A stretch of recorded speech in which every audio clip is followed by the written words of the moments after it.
अस्सलाम वालेकुम अहबाब। बज़्म मुसर्रत की जानिब से तज़ीब हाफ़ी की एक खूबसूरत गज़ल पेश खिदमत है, मुलाज़ा कीजिए।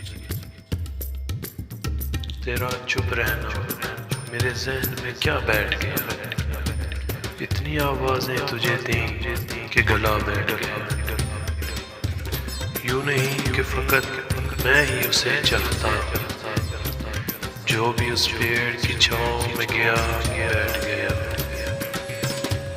इतना मीठा था वो मुझसे भरा लहजा, मत पूछ, उसने जिस को भी जाने का कहा बैठ गया। अपना लड़ना भी मोहब्बत है तुम्हें इल्म नहीं, चीखती तुम रही और मेरा गला बैठ गया।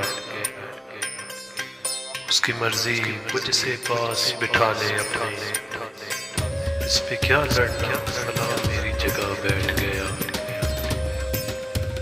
बात दरियाओं की सूरज की न तेरी है यहाँ, दो कदम जो भी मेरे साथ चला बैठ गया। बज़्म जाना में नशिस्तें नहीं होती मखसूस, जो भी एक बार जहाँ बैठ गया